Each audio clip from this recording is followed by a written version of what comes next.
Hey, hey, hey! Hey, hey, hey mga kableng! Welcome to Stasyon de Bling Bling Channel. Ang video na ito ay ituturo ko po sa inyo kung paano tayo magpalit ng motherboard. Sisiu, capital P-U-P, sisiu. In other words, papalitan natin yung sirang motherboard ng bago. So, ganun lang. Kapakita ko po sa inyo kung anong technical. Yung mga medyo pro na dyan, stay put lang kayo. Advance ako mag-isip. Para to sa mga newbie po na hindi nakakaalam kung paano po magpalit ng motherboard. Okay? So, but before that, tara, samahan niyo ako at tuklasin natin ang bagong kaalaman.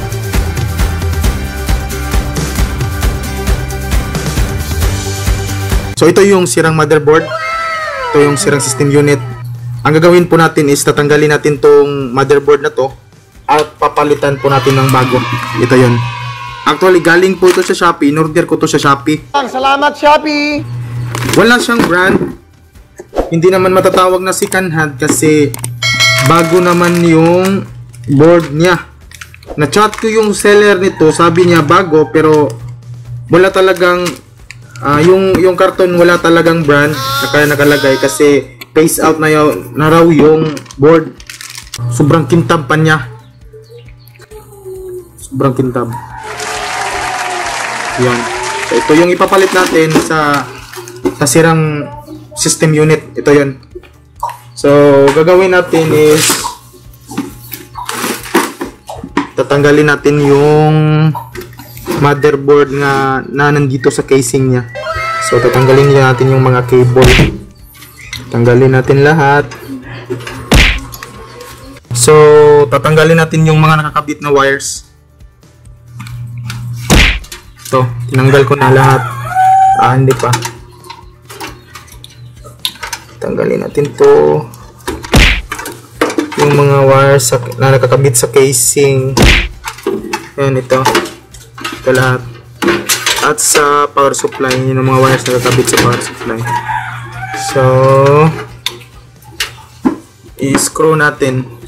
Yan, screw natin ito.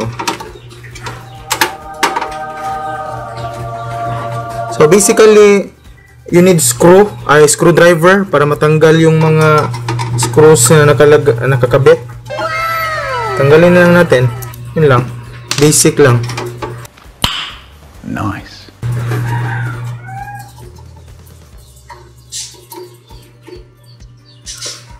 Yun. Di pa, may screw pa. Ginagawa mo?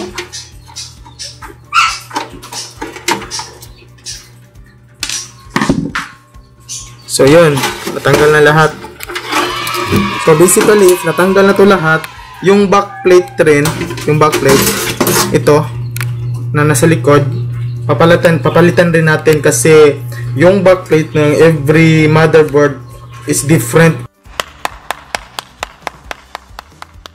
From other motherboard, yung placement ng yung back niya, itong back ports niya, different kasi. So, meron every motherboard merong backplate na naka-include. So ito 'yon. So ito yung bagong motherboard na nabili ko. Actually wala po siyang CD driver. So ang gagawin ko po nito is magda-download na lang ako ng mga drivers sa internet. Using i-search ko na lang tong brand at model niya. So meron siyang backplate ito. So ikakabit na po natin 'to. Ito sa casing po. Ito. Yung casing na to. Kakabit po natin. Kakabit po natin. So first off, ilalagay natin yung backplate. Ito, backplate. Dito sa likod. Dito sa likod. Dito. Ito. Kabit po natin ito. Kaya nga backplate sa likod siya dapat. I am the one, the way your son don't need a...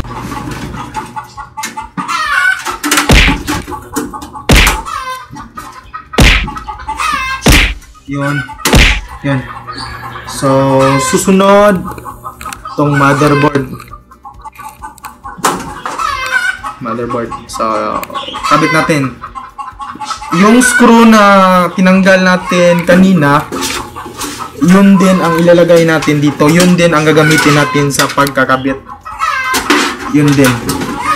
So, set aside natin itong mga wires ng casing, sa wires ng casing, yung power button niya at reset, at sa power supply na wires.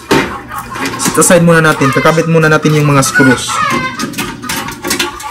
So, kakabit natin itong yung mga screws na tinanggal natin kanina.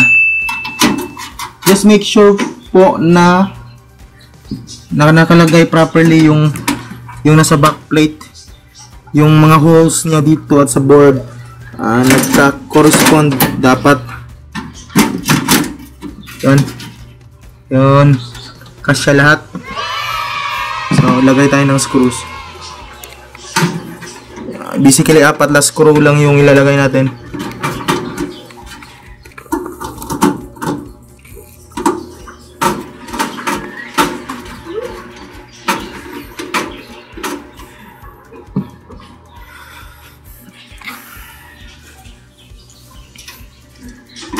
Yan.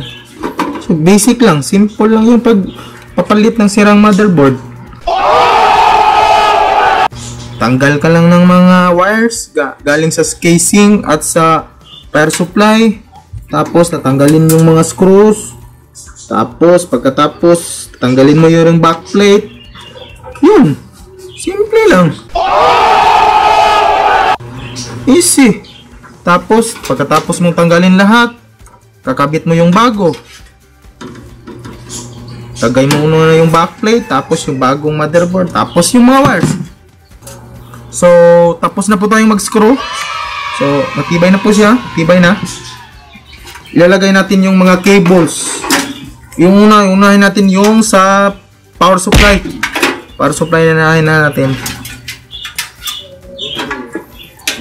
Ito yung malaki dito to. Yan.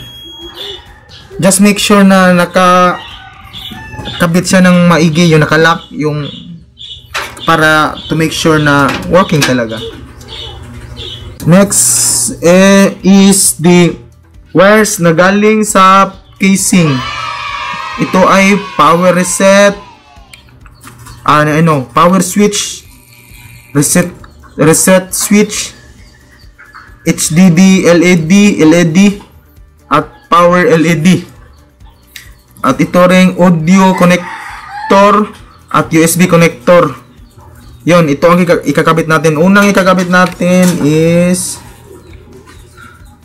itong audio. Yung audio is ito. Ito yung audio. So, ilalagay natin yung audio. No.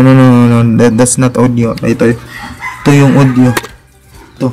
Ito yung audio. Yan. Tapos yan is the USB. Ibang type ito ng audio-com yan. Iba yan. So, ito yon. So, nakakabit na yung audio at yung USB. Tapos, ang ikakabit natin ulit is the power switch, reset, HDD at power LED. So, kakabit natin yung power switch. Saan dito? Power. Yon. Power switch. Ito yun. So, power switch. Ito. Yan. Power switch yan. Tapos, reset.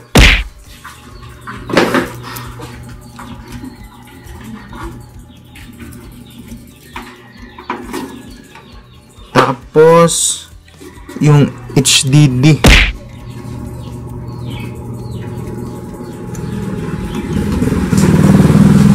Tapos, yung power LED. Positive at negative to. May indicator sa motherboard kung paano ilalagay. So, just follow the indicator. Good to go kayo dyan if follow nyo yung indicator dyan. Mga label kasi, may mga label. So, yung mga old school na motherboard, talagang mako-confuse kayo kung paano ilagay yon kasi walang mga label. It's up to you to check the manual of the motherboard. So, sa bagong motherboard ngayon, basic lang kasi yung mga label pinaganda niya at pina-easy sa atin kung paano tayo So, ang kulang dito is RAM and the power supply. So, RAM at yung CPU. So, kukunin natin yung CPU na tinanggal natin galing sa sirang motherboard. So, ito yung sirang motherboard. Ito rin yung RAM. So, unang tatanggalin natin is RAM. Tatanggalin natin yung RAM. So, ito yung RAM. Bali, 4 gig siya. Dalawang 4 gig yung RAM. 8 gig lahat. So, ikakabit natin ito sa RAM slot. So, basically, easy lang to. So, ito yung RAM slot. Ikakabit natin dyan. Yun. Ito rin, ikakabit natin dyan. Yun. So, tapos na RAM slot. Next is the CPU fan. Stock fan tong ginagamit na ko. So, tatanggal natin. Tanggalin. Ito, natanggal na. Ito lang. Yung CPU fan ng Intel at AMD ay magkaiba-iba. Whereas, kung gagamit kayo ng universal CPU fan or yung mga modded CPU fan, tatanggalin natin yan. Yung mga stock fan ng CPU ng AMD at Intel magkaiba. So, ito yun. Lilinisin na natin yan.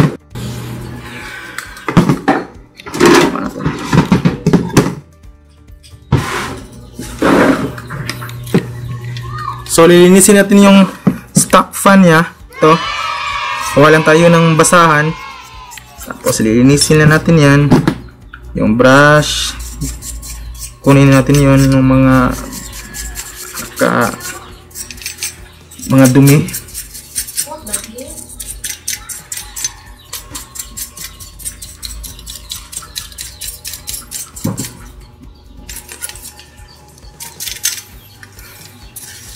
Yan.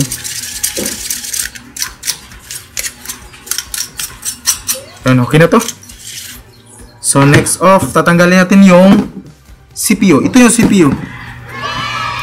Central Processing Unit. Ito yung utak ng computer natin. Ito. Oh my God! Wow! Ito po. Ipula to. Walang utak yung computer nyo. Dapat, ito. Kukuha tayo ng basahan, tapos kukunin natin yung mga thermal paste na nakalagay. So, ang importante po na may thermal paste kayo if maglalagay kayo ng CPU sa bagong unit nyo. Dapat may thermal paste.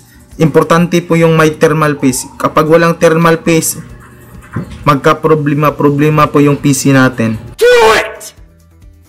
Just do it! So, dapat may thermal paste. So, kukunin natin yung mga dirt. Yan. So, malinis na siya. Ito po ay AMD A6 6400 series. Ito po. Yung motherboard ko po ay AMD FM2 FM/FM Plus series po. Yung socket niya. Ito po, AMD A6 6400. So, yun. Babalik natin yung motherboard. So, ito yung utak. Lalagay natin yung utak. So pag nalagay, yung pin, ganito, gaganyan mo yan para lumuwag siya. Tapos, hanapin mo yung ito yung parang naka-triangle para hanapin mo rin yung naka-triangle sa CPU mo. Ganito. Doon mo yun ilalagay sa may naka-triangle. ganito lang. Yun, fit na fit siya. Galing ha? Para malak yung CPU natin, yung paglalak ng CPU sa Intel at AMD, iba-iba rin. Kasi ibang lock process yung sa Intel kumpara sa AMD. So sa AMD ganito lang. Lumuwag na siya kanina sa paglalak ganito. Yung ito parang handle na maliit. Tapos lagay mo diyan. Yun, nakalock na 'yan. Oh, hindi na siya tatanggal. Nakalock na 'yan. So, yun. So, lalagay natin is ito. Pero need natin ng thermal paste. Meron akong thermal paste diyan. Wala na akong injectable na thermal paste, pero meron ako ditong pahid-pahid na thermal paste. Ito po. Pahid-pahid na thermal paste. Nabili ko rin ito sa Shopee. Salamat, Shopee! Ito. Mura lang. Hindi yung mga branded yung binili ko kasi generic naman yung system unit ko. If branded, parang overkill naman. Ito pa, recommended ito. Dapat may thermal paste. Tingnan natin yung laman. Ito. Ito yung laman. Oily siya po. Sobrang oily. So, gagawin natin, kukuha tayo ng pangkuha nito. Kung kakamayin natin, pwede na rin pero masyadong oily, pero kakamayin na lang natin.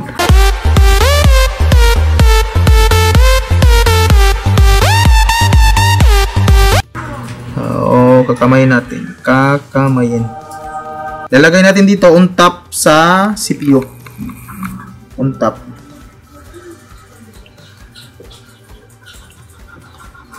Dati may injectable ako na thermal paste pero naubos na. Kasi madaming repairs ako lately.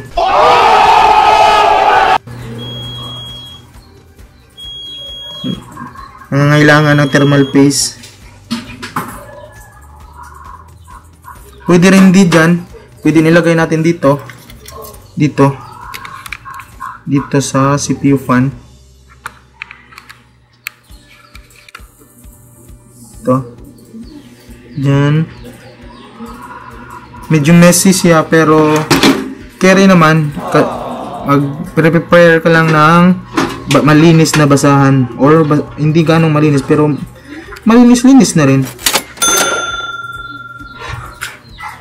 So ito, okay na to. So okay na yan. So ilalagay natin ito dito sa CPU natin. CPU. Yun. Lalak natin yung ikakabit natin both sides yung CPU fan. Kasi may designated na lock ito. Ay, designated na slot yung mga lock ng CPU fan.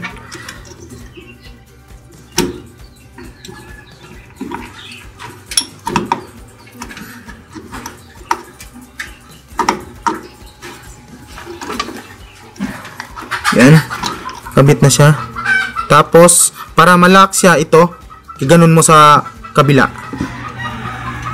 Kabilaan to. Yun, kalak na.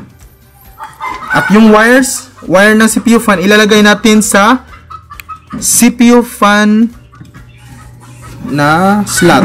Ito. Dito natin ilalagay yan. Yun, good to go. So, gagawin natin is magte-testing tayo if gagana yung motherboard, if makapasok tayo sa BIOS. If makapasok tayo sa BIOS, good to go siya, good to go. So, let's go. A few moments later. So, nagkakabit na po lahat. Nagkakabit yung keyboard natin, mouse, monitor, at sa system unit. Dito sa system unit.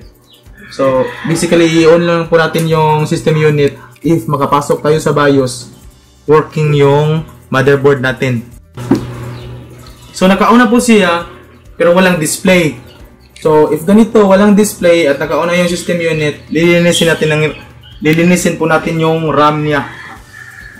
Kasi matagal-tagal na po siyang hindi nililinis yung RAM. So, recap muna tayo. Pinalitan ko ng bago yung sirang motherboard. Tapos, lininis ko yung RAM. Kasi Yung una, walang display po siya, walang display sa monitor. Kung gusto nyo po yung video na if gusto nyo i-check yung video na paano linis yung RAM kapag walang display, meron akong video doon sa channel ko, paki-check na lang.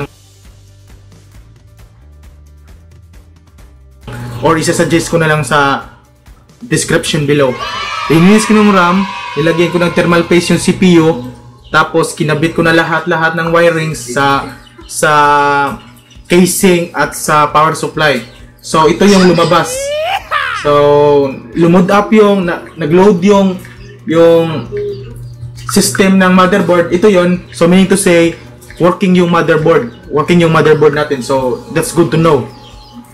So punta tayo sa F1 para press F1 to run setup and F2 to default load values and continue. So F1 muna tayo para ma-check natin. So ito yon. Ito yung kabuuang motherboard natin. So ito yon. So basically yung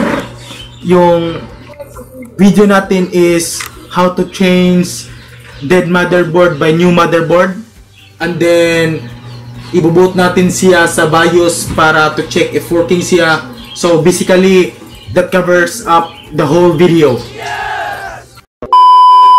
So yun mga kableng, na cover up natin yun sa video natin, na change natin yung sirang motherboard, na boot up natin yung motherboard papuntang BIOS niya. So yun, meron akong video kung paano mag-install ng SSD.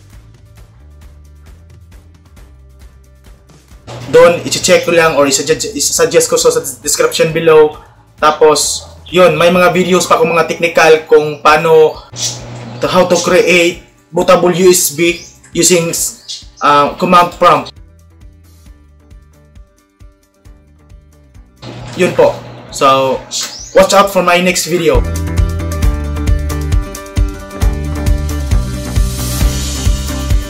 Hey mga kableng, shout out portion tayo. Shout out sa kasamahan ko sa Lexmark dati, way back 2009, kay Jufel Andales ng Negros Occidental at kay Jued ng Punong. Thank you sa iyong suporta. Kita-kits ulit sa next video ko.